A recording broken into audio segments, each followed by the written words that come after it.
What's going on, guys? Welcome back to my channel. I am here with my overall thoughts about The Conjuring Last Rites. No worries, this is going to be a spoiler-free review. The basic premise of the film is that Ed and Lorraine Warren are back for their final case. And that was absolutely my driving force to see this film. I wanted to know, out of all the horrific cases that Ed and Lorraine Warren worked on over so many decades, why was this the case that made them call it quits? So now let's get into my positives and also my negatives about the movie. Starting off with the positives, of course, my number one positive, not only about this film, but all four of the Conjuring movies, are Patrick Wilson and Vera Farmiga. They are the heart and the soul of all of these movies. Playing Ed and Lorraine Warren, they do such an amazing job at showing how much they love each other, how much they care for each other, and how much these two people really were meant for each other. They know each other like the back of their hand, and it's just great dynamic chemistry between these two actors. They deliver every single time. There was not one movie that I watched, because I did get caught up. I did watch The Conjuring 2 and also The Conjuring 3 over the past couple of days. And there's not one moment in any of these movies where you do not believe that this is a real life married couple. So these actors delivered yet again. Another huge positive for me is that this film is absolutely a better movie than The Conjuring 3. The Conjuring 3 is the weakest of the franchise, and the reason why I feel that way is because, number one, it's not directed by James Wan. James Wan directed the first and the second. For some reason, he did not direct the third movie, and it's very apparent that he did not direct that film. And also, the third movie kind of diverted away from the basic storytelling of the franchise, where it's more of like Ed and Lorraine Warren are investigators versus haunted house possession and clearing everything out. So I'm very happy to report that Last Rites is better than that third movie. So if you were kind of worried just a little bit, no worries there. It is better. And I believe this is going to be my third positive reason. My third reason is that it's got a lot of great jump scares. And usually a lot of jump scares are a negative for some reason, but it depends on how they are done, if they are effective or not. And I felt like the jump scares in Last Rites were effective, like they earned it. They could use all of those, and so it did lean into the scary factor. So when you watch this movie, you are going to be frightened. So now let's talk about the negatives of this movie. And my number one overwhelming negative about the film is that this is such a slow burn. The movie runs 2 hours and 15 minutes.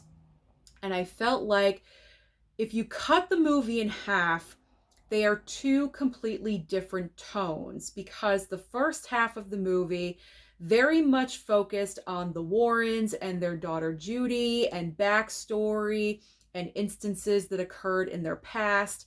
And then on the back end, in the second half, you have the haunted house, you have the family that's being affected, and everything's going nuts and everything's going crazy.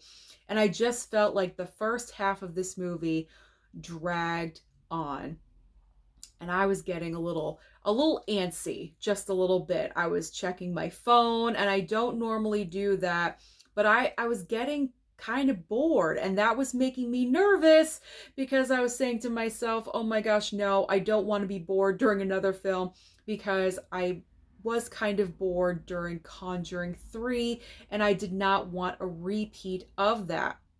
So thankfully, once the middle of the movie arrived, and then we segue into the third act and everything's going crazy, everything picked up. And that's really what saved this movie for me, was the third act. I do have to be honest, because there were parts that I would have changed in the middle, And speaking of that, I might as well just talk about that right now. And that is the fact that I thought the haunted family, that sounds weird, but it's the best way of saying it. The family that's haunted, there we go. The family that's being haunted by these, spirits and demons, I don't think they were utilized enough. I mean, they had scenes, don't get me wrong, but I really felt like this script mainly focused on the Warrens, which I completely understand. If this is going to be the final Conjuring movie, you want to focus in on them, and I get that. But I felt like it's kind of uneven. You want to focus in on the family that's also being haunted. Now, don't get me wrong, it's not like they're not featured at all, because they are. I just wanted more. I just wanted more of it, because let's be honest, when we're watching these movies, that's part of the fun of watching these films, is seeing all of these different family members being haunted, and the demons and the possession and everything that's going on and going nutso and crazy. That's what we look forward to in watching these films. So I just wanted a little bit more of that. My own selfishness, I guess. I don't know. Also, in my negative column, this will probably be my last negative, is the fact that James Wan did not return as director, because you can absolutely tell as you're watching this film that this is not James Wan. He did return in some capacity. I believe he was a producer on the project, and also he was in charge of story as well, or he was working with someone on developing the story of the fourth film. So it's not like he was not involved at all. He was. But there is such a difference between this director, who also directed Conjuring 3, and James Wan's directing style. Conjuring 1 and 2 are amazing. They're absolutely incredible. They just have so many memorable moments. And I felt like with Conjuring 3, honestly, nothing really stands out in my mind as like, wow, that's a great moment. I mean, I guess there's a couple of moments like that, but not on the level that it would have been in a James Wan directed movie. When James Wan directs a film, you know it, because he knows what we want to see as an audience, and he delivers that. But then again, he goes beyond that and gives us something that we didn't even know that we ever wanted.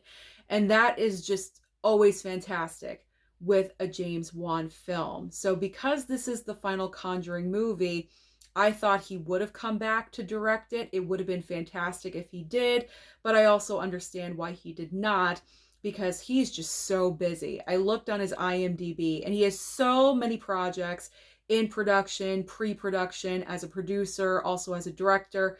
He is one of the busiest guys in Hollywood. So I can understand why he did not direct this movie. It is a shame, though, because I thought it would have been fantastic to close out this little era of time with James Wan. But overall, the movie is solid. I don't want you thinking that I did not enjoy this movie. I did. I just had my little nitpicks like I always do. As far as my Letterboxd score, I gave it 3.5 stars out of 5. So clearly I enjoyed the film. Do I think there's going to be more? Who knows? Who knows? They say it's the last one, but you never know. If it performs well at the box office, which I'm sure it will, you never know. We could always get another one. And then maybe James Wan would return. But until then, we have The Conjuring Last Rites. And I would definitely recommend this movie. Go out for a date night to check it out. It is spooky season. It is the perfect time. So definitely check out The Conjuring Last Rites in theaters. Comment down below and let me know your thoughts about the movie as well. Just do me a favor and keep it spoiler free. Don't forget to like and subscribe before you leave, and I'll see you next time.